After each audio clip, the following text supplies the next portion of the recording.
Good morning, lovely people. Hope you're well. Welcome back to the channel. It is the Wednesday morning live show, joined by the one, the only, the legend that is Luke Tanner. Luke, how you doing this morning, bro? Hey, I'm feeling good. I'm feeling real good. We're buzzing at the moment. Let's be real. We're Yeah, buzzing. I'm buzzing. Top of the league, Champions League. Life can't be better. Well, doesn't get much better than this, bro. We enjoy it. We enjoy it. People, if it's the first time you're joining, please do smash that like button, subscribe if you're new to the channel as well. But more importantly, go to the links in the description. You'll find Luke's channel there. You'll also find Jamie Phillips' channel there as well. Go and subscribe to their channels as well. Luke, I want to start with an announcement that came out a couple of days ago, and that was Ian Machado Garry is going to be taking on Joaquin Buckley. Now, Garry has been quite resolute in his approach, saying, look, MVP was the last person he wanted to fight that's below him in the rankings. He wants to fight up in the rankings because he wants to chase the title. I agree with him. And there's even been back and forth between Ian Garry and Buckley, where Gary's gone, look, you're a good fighter, but I'm on another level. I'm trying to achieve greatness. I'm trying to achieve the belt, and you're not near me in the rankings. Why am I going to go down in rankings and fight you? And I understood it. But he's now taken the fight. So, Luke, I ask you, bro, does that one mean everyone above him is tied up? And two, do you think he's taken an unnecessary risk here? I do think he has taken an unnecessary risk. Because obviously we know Bilal's injured. Shavkat wants an interim belt. Opponent yet to be confirmed. Looked like it'd probably be Kamaru Usman. Yeah, that may rub people up the wrong way. Leon we don't know where he is. Is he injured? Sean Brady, for me, like, I don't know whether or not Sean Brady's got a fight soon, but apparently he's got an injury. Apparently, injury. Obviously, Jack Della Maddalena, like, is he like, for me? He's probably going to fight in Perth, so there's no need to book him up now. Shout out to Pimp. Shout out Pimp. And then obviously Ian Garry, Colby's doing Colby things, ducking, diving, not wanting to fight. And then obviously you look down. Is Garry going to fight Burns? No. And then Joaquin Buckley seems like the only logical opponent for him, because I think there's circumstances to say for everyone why the fight's not going to happen. For me, like, I would have loved, give Shavkat versus Garry for like the interim belt, or are they trying to hold that back? I don't know if Gary's ready. I don't know if he's there for an interim belt yet. I think he's one win away from that, but I don't think Buckley helps him to progress up the rankings, because if he beats Buckley, he just holds on to his spot. So I get that he wants to stay active, and look, kudos to him. And look, I know he gets a lot of slack and a lot of stick just in general, but like, from the looks of things, he doesn't turn fights down. Like, he could have easily turned around to UFC and gone, look, no, I want someone ranked above me. I fought guys below me. I want guys ranked above me. He's taking this fight against, let's be honest, a very dangerous opponent, an opponent who can pose threats in various different ways to Ian Garry. A fight that I think Ian Garry is definitely winnable, with him being able to use his range and his reach and his length and his IQ. But, like, I'm going to be real, like, he needs to fight someone above him, and I don't know who that is going to be. Maybe could he have maybe waited and tried to fight Jack Della Maddalena in Australia? Like, I don't know. Just, it feels weird that Ian Garry's taking this fight. But again, kudos to Buckley as well for getting this fight, because if you're Buckley as well, you're fighting someone above you in the rankings, and he's making waves in this division and looking really good for it as well. I don't know how much sense it necessarily makes for Ian Garry. Just trying to think, when did Ian last fight? He fought in June. MVP, right? So he's fought in June. So you could have held off until probably February. It's a long 7 months is a long time for someone like Ian Garry. Yeah, considering this year, he's fought twice this year. Fought in February and fought in June. So he probably doesn't want to. He likes to fight regularly. He's a fighter. He likes to fight regularly as well. Like, looking since he joined the UFC, literally he's leaving about no longer than like 5 months at the most. So obviously he doesn't want to, make that longer. But The thing is, there isn't really no one. Like, I've got the rankings up. There's literally no one else. If Leon and Brady have both got injuries, you don't want to give him an interim title shot against Shavkat. Usman looks like he's going to get the shot. Colby's ducking. Don't think he's going to fight Gilbert. Buckley's the only logical. Yeah, I know. I mean, has Leon definitely got an injury? Well, we don't know because obviously we've not he heard must from him. do. Yeah, because I'm sure he'd have wanted to get in the cage by now. But that surely could have been the fight. That still could be the fight. I tell you what, if Machado Garry goes out there and beats Buckley, and then UFC goes to London in March, I mean that's your fight, surely. Oh, yeah, that's definitely. A co-main event. I do feel like when was the last time Ian Garry got a highlight finish? Would have been against Rodriguez, right? Yeah, and let's be honest, like he's getting a step up in opposition, but I don't know if not everyone's going to agree that he's really put in like highlight performances, like the finishes to go, hey, this guy deserves to jump the queue. He's getting the wins, he's racking up a good undefeated streak. But I'm just looking at the performances. Like, let's be honest, the MVP performance, he wanted to strike, he wanted to knock him out. He turned into a wrestler. Like, obviously, to beat MVP, you grapple MVP, you beat MVP.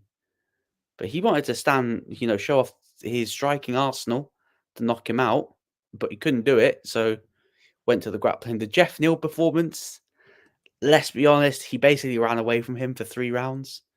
You used the range very, very well. Just ran away, and took more. Ironically, he took more damage to the face. Than Jeff Neal. And I'll be even the MVP and the Jeff Neal fights he won, but you could make an argument for it going the other way. So you're right. He does need that. Not even a highlight reel for it. He needs a dominant win. Like his last dominant win was against Neil Magny, but he should be winning that fight. Yeah, and obviously, like we're looking at, I've just got Buckley's record up, and since he's dropped down from middleweight, where he lost to back-to-back losses, Imanov, Curtis, since then he's fought Fiallo, Morono, Luque, Rubu. I can't pronounce his name. I'm not going to butcher it. Yeah, and Wonder Boy. He's got he's got 3 finishes, knockout finishes, and 3 decisions. His latest knockout was against Wonder Boy in October. Yeah. So Buckley's on a good run of form here, and waves, man. He's making waves. And if he gets a win over Ian Garry, like he catapults his name into that conversation. Yeah, absolutely. Be very interesting to see what happens there. It's main event as well. So massive opportunity for both guys. Let's move on now to UFC Fight Night. We're going to do a few little predictions for the upcoming fight night. And if you say Cody Garbrandt, he's out, by the way. Yeah, I know Miles John's looking for a new opponent at the moment, which is a real shame for both. But yeah, Cody Garbrandt is out. UFC Fight Night. Let me get the card up. So obviously headlined by Magny and Prates. Prates looked brilliant against Ling Jiang in his last fight. Like we did the watching. Needs a cigarette. He said again. Is this the guy that always needs a cigarette? Yeah. Hey, brother, cigarette. Yeah. He seems like he's a real problem. But I just want to look at that fight in its entirety, because you look at Magny. Magny's been a gatekeeper for that division now for the longest time, and has been a very good gatekeeper. But we've mentioned the likes of Ian Garry, Ponzinibbio. All these guys have beaten him, and it's helped catapult him a little bit. Magny is still in the top 15. If Prates wins this, you'd imagine he'll jump into the top 15. Yeah. Is this a fight where is this almost a layout for Prates, where you go, look, here's a name on your record, go out there and shine, and we can really put the rocket and strap the rocket to you? Oh yeah, 100%. When we have been in this situation plenty of times, right, where fighters get the Jeff Neal, the Neil Magny, thinking you win in devastating fashion, You're through to that next level. Yeah. If you lose, you're like, maybe you got to wait a little bit. Yeah, like Mike Malott, for example. I literally say Mike Malott got that very same treatment Yeah. this year, where he lost by KO, and since then, Michael Morales, who I rate really highly, by the way. Yes, he's a good fighter. First round finish. Is Carlos at that level that I think he's at the Michael Morales level? Probably not. Yeah. But the way he finished the Leech, I think he could do the same to Neil Magny. And Neil Magny's a game as they come. Like, has he got like the most finishes at welterweight? Or like the most Either wins? the most wins or the most finishes. I think it's the most wins. Yeah, I think he's got the most welterweight wins, obviously above GSP. So this guy's no mug. Yeah. But I just think Father Time catches up. And I think, this is going to be him sort of moving down out of the top 15, I think. I have to rate Neil Magny because he barely gets anyone ranked above him. He's always fighting. He's always fighting the young bucks. Yeah, he's fighting these up and coming killers. It's almost like he signed a contract with the UFC to be the guy who does the job. And I'm like, Neil Magny's better than that. But I do think Carlos Prates does the business this weekend. Like, I was so impressed in his last fight, and he just looks like he carries a lot of power and a lot of accuracy. And Neil Magny is very hittable. However, one thing that we do know about Neil Magny, he's extremely durable. So if he's able to get Prates into third, fourth, fifth round, we could see the tide really shifting. If that happens, you have to rate. Test those smokers' lungs out. Yeah, for real. For real. Let's see what your lungs are saying. Let's see what that gas tank's saying. If you're damaging it with cigarettes, then Neil Magny's going to test it. So I'm very interested. What's your thoughts on how that goes? Do you think Prates does it, or do you think Neil Magny puts a spanner in the works? I think Prates gets it done. I think Prates gets that done. Be interested. Him versus Michael Morales would be special. Ooh. I'm saying that welterweight division. Man, he is a special. Keep your eye out next year for that guy. Yeah, because that guy's gone under the radar. Like, facts. He's already ranked number 12 in the division as well. I'm telling you, this guy's a problem. This guy is a big. Hey, welterweight is not a bad division at all. Yeah, just get rid of Colby. Yeah, tell Colby to F off. Yeah, I don't know what's going on. Nothing. Tell Wonder Boy, we love you. It might be time for you to retire, my friend.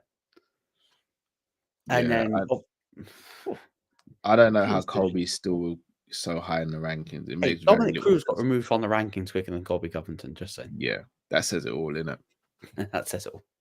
That really says it all. Scary times. Now, I want to move on to the final topic. Jermaine de Randamie has announced her retirement at the age of 40. I was about to say, Ken, before we touch on that, you're not going to mention someone else on that card making their debut? Rainier de Ridder, the Dutch Knight.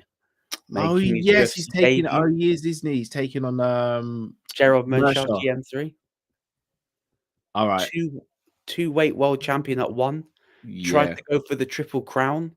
Unsuccessful when he lost to Malakin by knockout. And guess what Malakin decided to do? You know what? I'll drop down to 205 and I'll nick your belt off you. Yeah. Which is exactly what he did. Yeah, savage. I'm looking forward to see how he does. I am a little bit concerned. I think he come over a little bit too late. Yeah, the wrestling as well. Gerald Mershaw is very good as well. But I think has he got most of his? Yeah. Most of his wins are by submission. He's got 11 submission wins, 4 knockouts, and 2 decision wins. He's only lost via knockout. Obviously, that was to Malakin for the championship belts. But this guy's a problem. He is. Especially if he can get his striking going, then it's going to be a problem. It's going to be a real. Dutch Knight's going to pick up the win. Dutch Knight picking up the win. What a name, by the way. What a middle name, the Dutch Knight. Yeah, that's cold. That's a quality nickname. Quality. I'm looking forward to it. It should be a decent card. Should actually be a decent card. Yeah. Jermaine de Randamie. Over the last, I mean, she's fought who's who. She's fought Larissa Pacheco, beat her. She's fought Holly Holm, beat her. A very, very contentious fight. Then she dropped down to bantamweight, beat Raquel Pennington, who was the former champion. Aspen Ladd, again, controversial win. Lost to Amanda Nunes twice. She's beaten Juliana Pena, who's the current champion. And her last loss was earlier on this year against Norma Dumont, who's on the rise. Would you say, big up Calvin in the chat, Big up Calvin. Would you say the Randamie is someone who suffered because of the lack of depth at 145? And if so, could she have done more in the women's division in the UFC and had more of a name? This is a tough one, Remember, really. she did famously reject a fight Cyborg as well. I was about to say, like, she fought 145, but there's no Cyborg in there. She rejected the fight. She said she weren't going to fight her because she accused her of being on PEDs. You know what? Let's not speak about Cyborg and PEDs. I think her nickname's like the Iron Lady. Iron Lady, yeah, you can definitely see that. It's a tricky one, really, because we know what the UFC is like when it comes to women's divisions. Didn't really do enough to add quality and depth into that 45 division. I do feel like that there are some women now in the at bantamweight, let's be honest, are really struggling to make that weight. Macy Chiasson, Norman Dumont, Chelsea Chandler, all 145ers cutting down. Let's be honest, Kayla Harrison is a 155 pounder for 145. Basically, I'm not going to say what she had to do to cut weight for her last fight.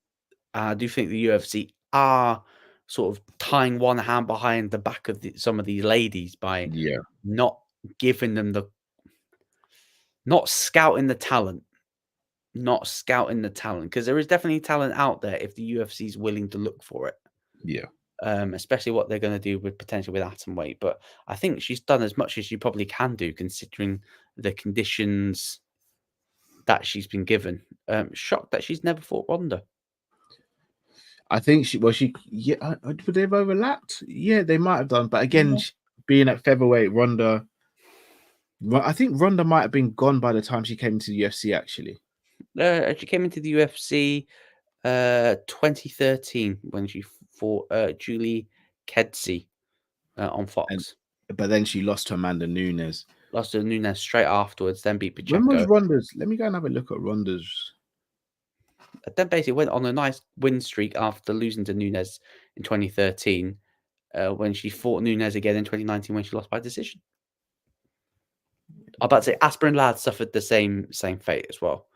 135 cut. The 135 pound cut was horrible.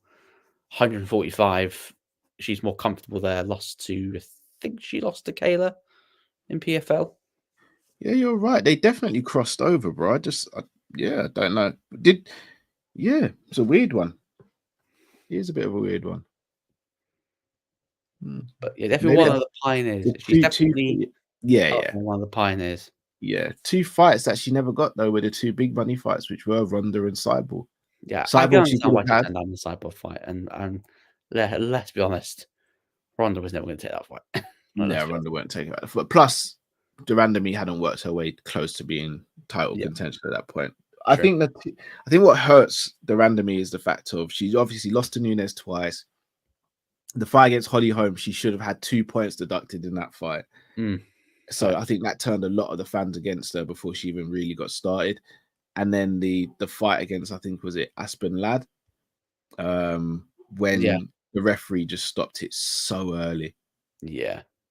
It's so she's just been really unfortunate. Yeah, she's just been really unfortunate of how her career's played out. But look, as you said, one of the pioneers, always seemed like she was very courteous to people and a good person. So all the best to her in retirement. She could have gone to be a pundit, maybe still training people.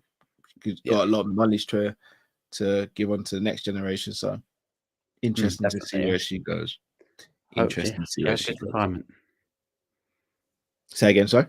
Hopefully, she has a good retirement. Sort of Indeed. gutted that she couldn't get her retirement fight, because Yeah, this is she a got cancelled whole recently. other issue. Cards are Yeah, booked up, yeah, and then you got fights without fighter pay and stuff like that. yeah. Uncomfortable conversations, but Exactly. But Luke, bro, gonna wrap up there. Do you have anything coming out that you want to tell the people about? I'm not too sure. I'm not too sure, to be honest. Because I've moved apartments at work, so my time's a little more difficult to fit stuff in. So Okay, dude. Well, trying guys, to you know what to do either way. Still go and subscribe to Luke's channel. Link is in the description. Subscribe to Jamie's channel. Links in the description. And subscribe here if you haven't already.